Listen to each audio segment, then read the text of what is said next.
Begin the interview with like if you can tell me like a little bit about your previous experiences, what have you done, like always as a technical level, because the whole interview today is going to be like technically based.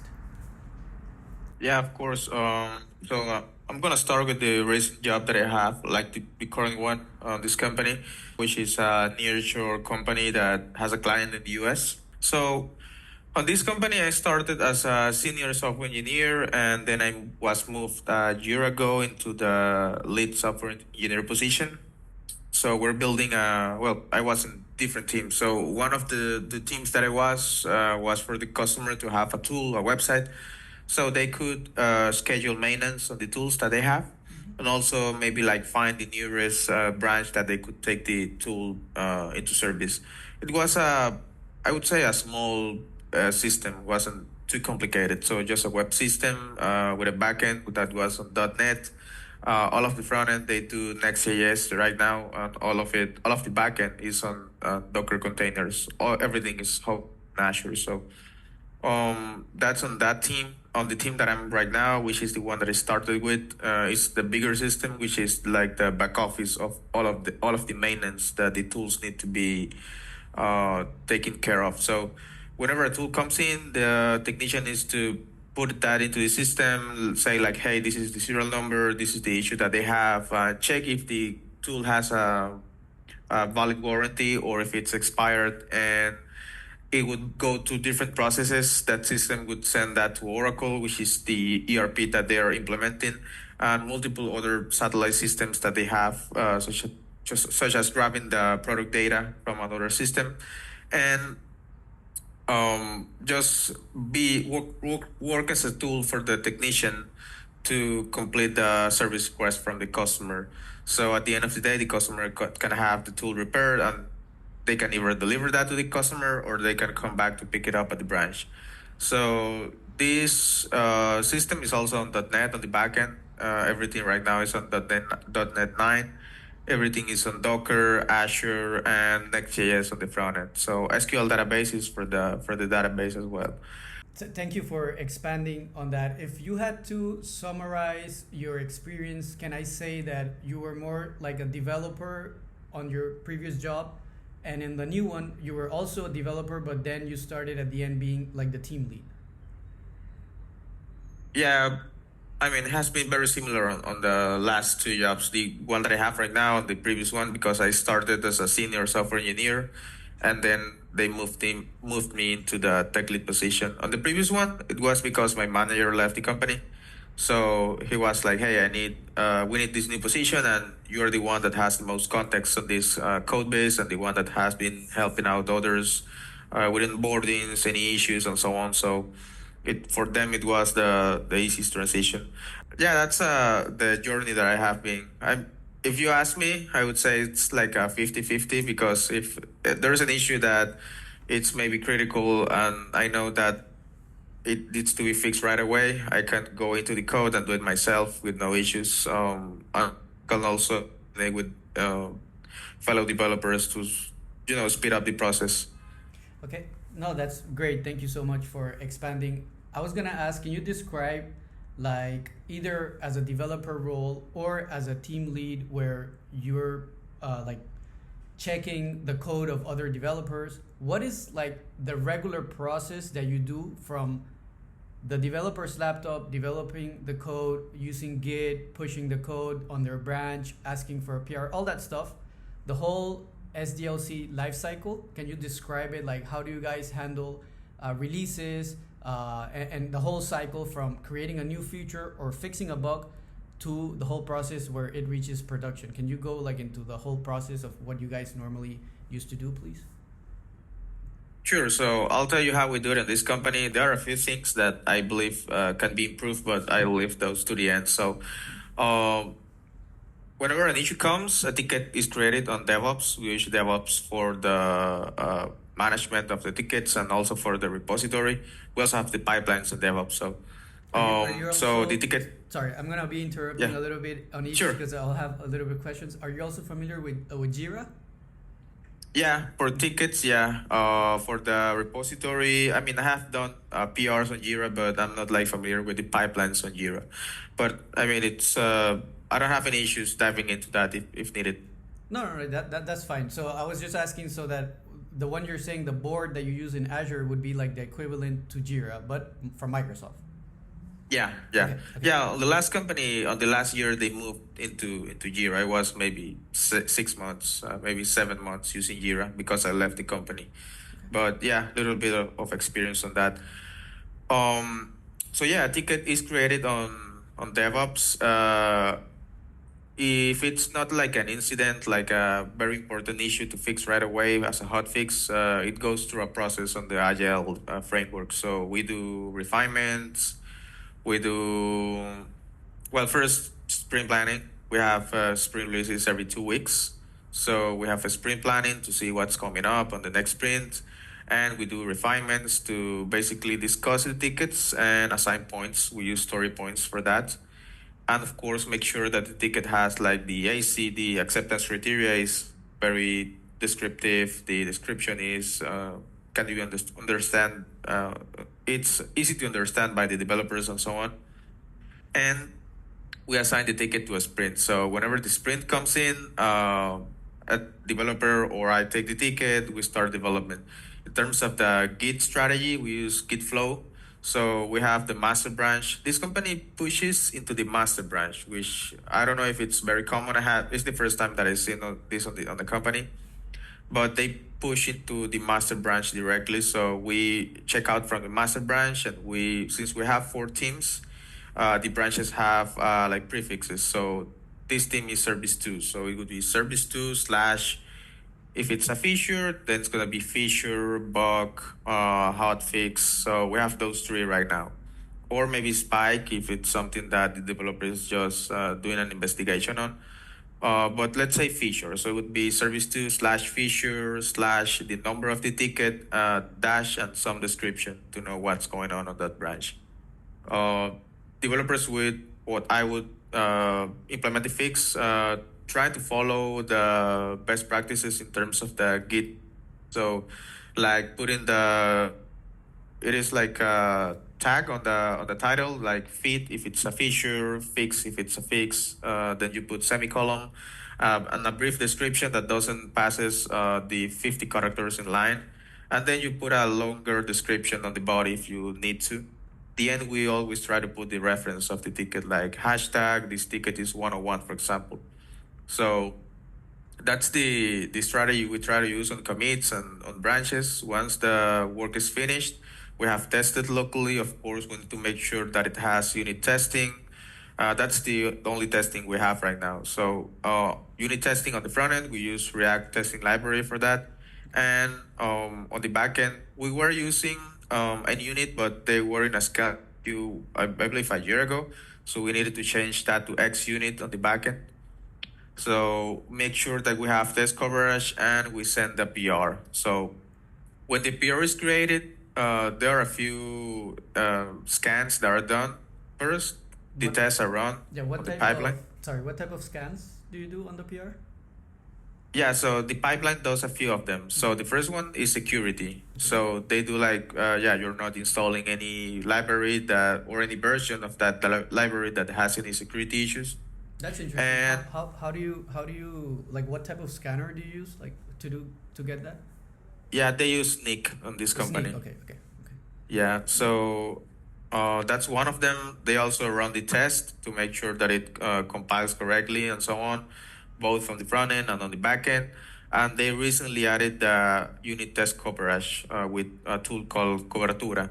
So they don't have like a milestone. Like on the previous company, it was like you need to hit 30% at least.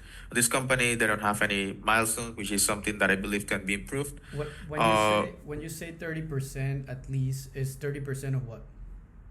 Of the differences that you're sending. For example, if you send a new function, that function on the previous company needed to have at least 30% of test coverage.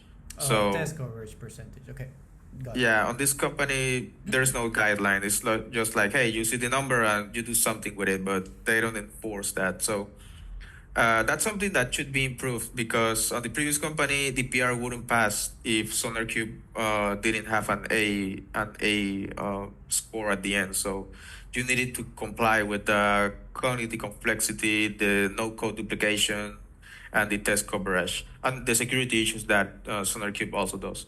So this company, they use Sneak, they run the test, they do a build to check that everything works correctly, and if everything passes, then PR is ready to be approved. So in terms of approvals, then we have like two ways of approving the front end and the back end. So for the front end, I can approve anything from the team without any further supervision or any further approval. But for any changes that are from the back end, developer or a manager from the client is required to check anything that's going on the back end and then approve that. So it needs two approvals for the back end and one for the front end. Once the approvals are done, you wait maybe 10 minutes until the new build has been done on the test environment, and then you move the ticket into testing so the QA guy can start testing the changes. Once they finish testing those changes, let's say that if something is not as expected, they would throw it back to the developer and you would start the cycle all over again. And if not, then he would pass it on to the product owner for him to check again that the ticket is as he needed to be. So once he says, yeah, this is working correctly, then he moves the ticket to close, and that's going to be ready for the next demo, the sprint release. Okay. Sprint demo. Okay, and what's the step to actually push it to production? Are you using? I think you said Docker, but there's also Kubernetes, or like you can host your own server. Like, can you describe that process? And like, do you guys also have like a staging environment, or do you guys just go directly to production? Can you explain a little bit how you deploy then to prod? Yeah, so the process that I described is all the way up to testing, to staging. So we have dev, test, and staging. It lives on that level. So whenever they want to do like a prod release, they don't have like a regular schedule because, as I mentioned, they did the first launch 3 weeks ago. So we are in this phase of hypercare. But they have a release branch. So they create a release branch, and they use Azure for that. So they set up that branch so the production environment is read from that branch. So we push any hot fixes that we have into that branch specifically. It is a little bit of maybe you have double work because since that branch is not on the same line as of the master branch, you need to send the fixes to both of them. So it's not efficient in that sense, but that's how they do it nowadays. And do you like SSH into the server and Git pull the code, or do you send like a new container and then change IP addresses and redirect traffic to the new server? Like, how do you end up deploying to prod? Yeah, well, that's all set up automatically by Terraform. They have all of the scripts along with Azure, so they only change the branch that it is read from. But very few times because the branch name has been the same, I believe, all of these years. So whenever they change the branch, they only change that on the scripts, but it is done automatically. And the Terraform would be controlling like a Docker container or like Kubernetes. What exactly would be configuring? Yeah, they use container apps Okay. on Azure, Okay. so mostly containers. Yeah. Okay, cool. Okay, I'm just gonna look here on the other screen so that I can get a couple of questions that I had for you. Sure. Well, now that you described me the whole life cycle, would you consider yourself like a full stack developer? Do you know databases, front end, back end, server, Linux commands, everything? You would consider yourself a full stack developer? Yeah, I would say so. Yeah. Okay, and then out of like front end, back end, and like database and DevOps, which one would you say is your strongest out of the four? I would say backend and databases because that's the one that I started with. So on my first job, I was only backend and databases. I didn't do any much of UI, very little stuff. So on the last two companies, I did more of the UI. So I have more years of experience on the backend, specifically on .NET and SQL databases, than I do on the front end. So Okay, cool. Awesome. Thank you so much. And Have you used other databases other than SQL, like NoSQL, like MongoDB or something? Yeah, very briefly on Mongo, but not too much. Like it was a little project that I had, but it didn't have like any too many records and so on. But Did yeah, you? I used the scaffolding, the libraries that you have from .NET. So I didn't interact too much directly with the database. So mostly SQL databases. Yeah. Okay, cool. Let me see what else I had for you. Okay, besides .NET, what other languages do you like to use? And it's fine if you only know .NET. That's totally fine. I just want to know a little bit, because in this job you go learning. We don't expect you to know everything. You go learning. So Yeah. Yeah, so databases, SQL, on backend, I would say the strongest one is C Sharp, which is the .NET ecosystem. I did a lot of Visual Basic a few years ago. I don't like it too much, but it's still present in some companies. Um, that's on the back end. On the front end, I would say JavaScript. Well, JavaScript also used for the back end as well. JavaScript, a lot of it. Also TypeScript in the last couple of years. I would say, yeah, those are the most strongest ones. The other ones are maybe just things to help around that. Maybe HTML, CSS, preprocessors, um, such as SAS, LESS. Yeah, those are the main ones. yeah, okay. And for .NET, for example, when you were importing the dependencies, the open source dependencies or private that you would need it in your project, what type of like package manager were you using? Did you have private artifactories? Were you using like a dot props file, or like how were you importing all the dependencies to the project? Yeah, for .NET we use the Nugget Package Manager, which is the one that is included on Visual Studio. At this company, we use a combination of the private packages that they have on the company, and we use the ones that are on the public library. So in the sources, we set up the one of the company. It's like a link of the packages of the company. And we use other libraries such as maybe to parse JSON and stuff like that, very little stuff. That's from the public library and so on. On the previous company, we only used public ones. So everything was on the Nugget package manager. It's a UI, so you look for the package, you install it, and it writes into a package.config file.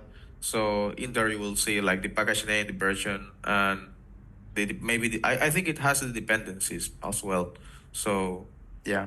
And the private artifactory, where were you hosting that? Like, which service did you use to host it?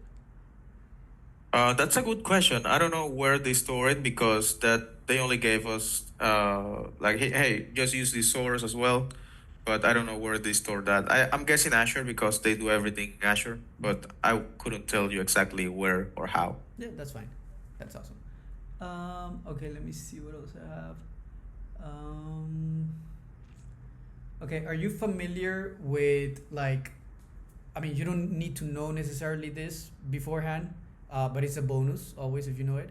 Are you familiar with like the whole scanning of software composition analysis, getting like the dependencies and like getting the vulnerabilities in the direct dependencies and the transitive dependencies? Are you familiar with like the whole SCA process and how to get the vulnerabilities and how to fix them? Like, are you familiar with CVE numbers and all that stuff? Yeah, so in the previous company, we use a lot of Barracode and SonarQube.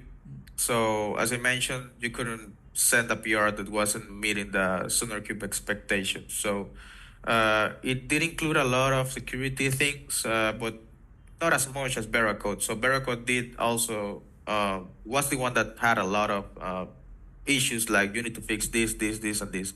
So I'm familiar with it, but maybe as a user. So I use a lot of SonarQube and Barracode. SonarQube was connected to the pipeline. DevOps guy did that at the previous company. So we could also modify like the quality gates and the rules that we needed to include for every language. Um, and Barracode was more manually. So we needed, I don't know why, but we needed to take the code base, save it, and upload it to their website.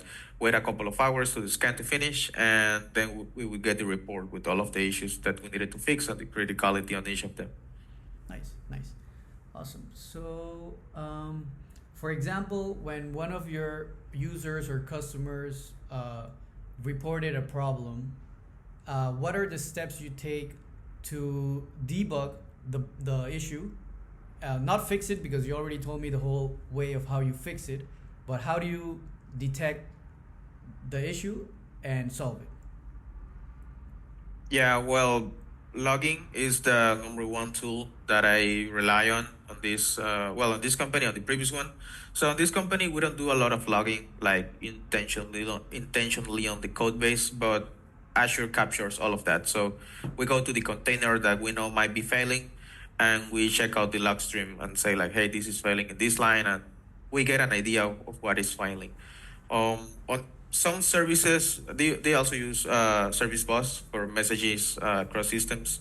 So for any like kind of business logic, like this will not happen if this scenario is met, we do put a lot of logging to know why, because it's not gonna throw an exception. It's just not gonna do the action. So I usually used to go directly to the logs. On the previous company, we did have a lot of logging. So they have like, well, the logging was stored in the database, kind of a bad practice because it would get very big, but I would go to the database or Azure at that point if it was a test or a dev environment and look into those logs to see what might be happening. And also try to reproduce the issue, like try to get the steps that the user was doing and reproduce that on a local environment or a lower environment so that I could get like the closest possible scenario as the one that the user is having, and my fix is very likely to work on their environment too. Nice. What happens if, for example, you go and debug something and there's no logs because the whole thing just blew up before the logs happen? How would you then debug that? Yeah, that's a tricky one. I would try to reproduce it. Maybe ask the user for the steps, like, hey, can you give me the steps that you followed, and try to see if that happens to me as well. Hopefully, it does. Um, and yeah, if it's a lower environment, maybe a test or a staging environment, I would try to reproduce in that environment as well. I would try to mimic the user. Maybe the user has some roles that I don't have, or I have some that he doesn't have. I try to mimic the user as much as possible to try to reproduce that. Perfect. Awesome. Let me see. Okay, so say for example, you need to get like a list of items from the database, and you need to do some post processing on each of the items on code, for example. So there's two. For example, there you get two solutions. You query the 1,000 items that you needed, and then modify one by one, or you can do a loop, and then inside that loop you query the items on the database one by one. Which way do you prefer and why? And if I you would say don't, the first. I can Yeah. expand if you need more details. I can expand if you need like more descriptions. But if you understood the question, go ahead and answer, please. Okay, so you say like the first option is getting the 1,000 in one query versus getting them one by one. Not necessarily 1,000. It could be any number, but you have to post process after you get the entries. Which way would you prefer, to get them all at once and then post process, or to get them one by one and go post processing them one by one? How would you handle it, and why? Okay, well, it depends on the quantity of the items, but I would say the preference is to get the first option, like as much as possible in once, because every query to the database is expensive, so it's gonna slow down the other clients that are also doing maybe the same thing. If you scale it, maybe if one user does that, maybe it's 1,000 records. And if one user is doing like 1,000 requests to database, if you multiply that by 100, then you have 100,000 requests to the database at the same time. So I prefer the user to take maybe the 1,000 records and do the processing and then save that. But if it's a number that's way too high, maybe let's say 5 million, I would try to paginate that, maybe block it into chops that the user can process, maybe 10,000 blocks and so on. So the processing is faster, but it's also lighter, so it doesn't block the database. Nice, nice, awesome. Okay, so do you understand? Okay, so we are a company that is API first. Do you understand um, what that means? Um, yeah, I think so. I have worked with products that I believe do that. For example, localize for translations on the websites. They offer an API, so that's like the main product that they offer. So the API is like the main thing, right?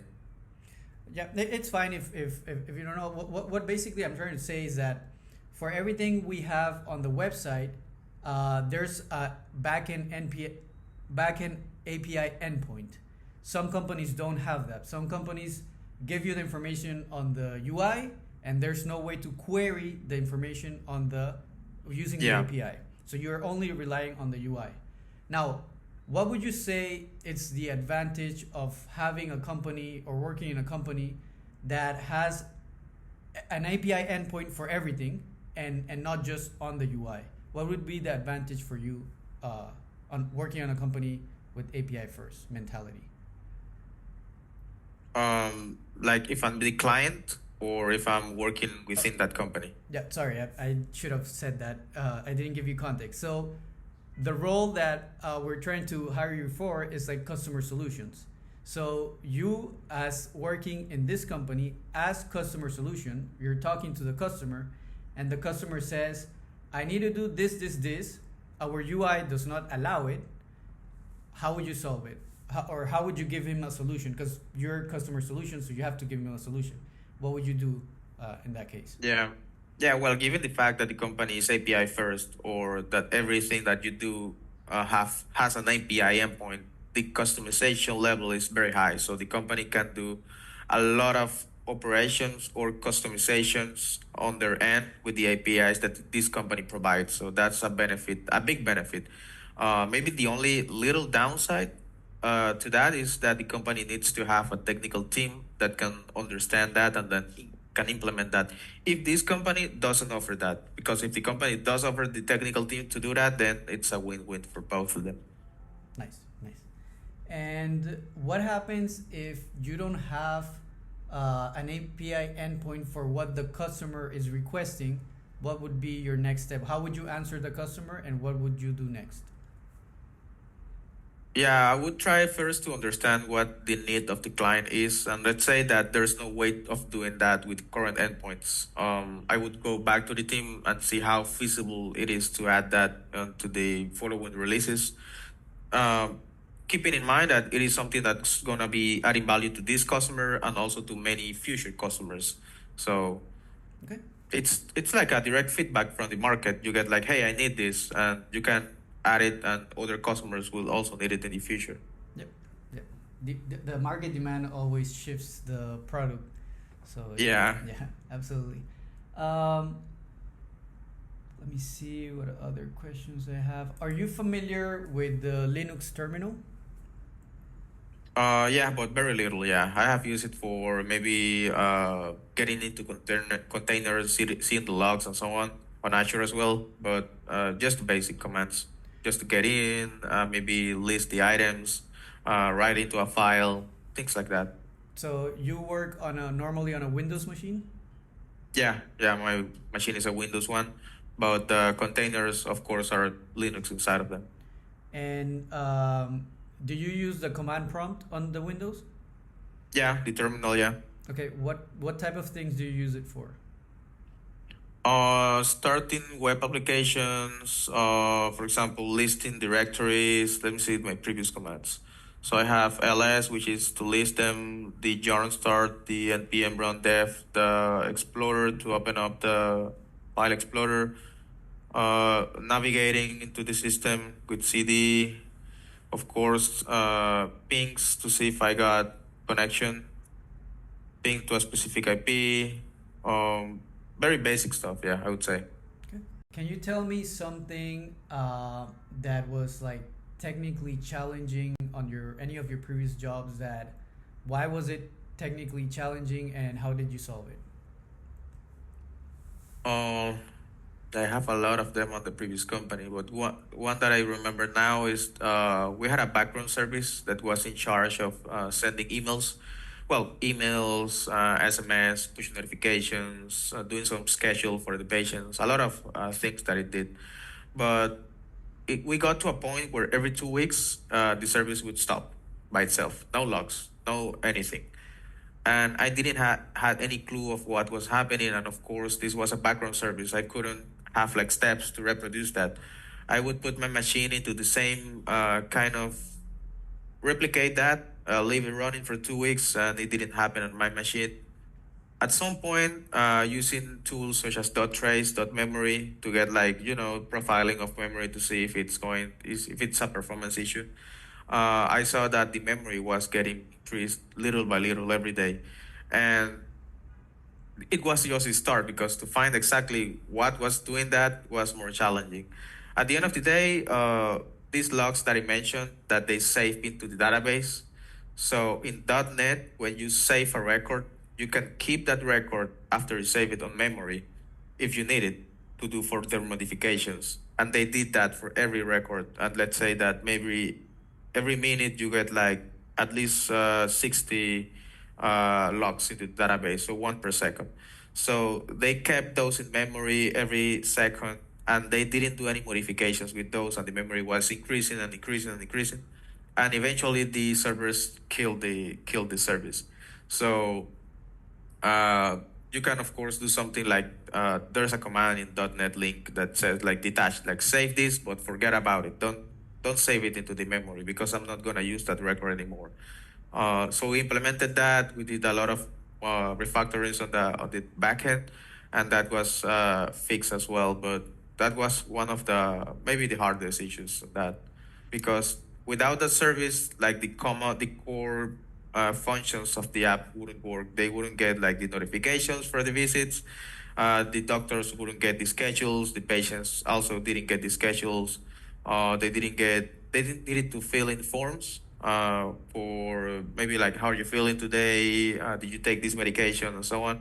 They didn't get those emails, anything. So if that didn't work, the business was kind of maybe stopped in a sense. Nice, nice. Okay, can you tell me one time where you made like a technical mistake? It doesn't have to be technical. Just you made a mistake, and then you had to basically tell your boss about it or like fix it. What was that experience like? And like, can you give me an example? Um, yeah, I have two in mind, but I'm trying to remember if they found out first than I did. I believe they did. So the first company that I was, it's a of course the classical delete from without the work condition, the work clause on the database, and I deleted like 800 records on a database. Lucky to be, I was lucky that they had like backup. They did backups every night, and it wasn't very critical data. So I had to put in Excel files and put in that into the database manually to recover the data that was lost between that the time window that the backup didn't have. My boss didn't. I mean, since it wasn't very critical to the business, she was like, "Oh, you just go and figure out how to recover the data, and that's it." On the second company, null issues. I have not a lot, but I remember them. So maybe not checking for null conditions, and you would get like the argument not null exception on the runtime, and that would blow up into some staging environments, and my boss would say like, hey, you need to be careful with the nulls, you need to check them, and that stayed with me because I mean he didn't. I believe that's like the only thing he told me like, hey, you need to improve this. So that stayed with me, and I to this day I'm very careful with null conditions and so on. So so yeah, those two. Cool, cool. Awesome. I think we're almost over the time. We got 5 more minutes. Do you have any questions for me? Yeah, well, just general about the company. What's the thing you like most about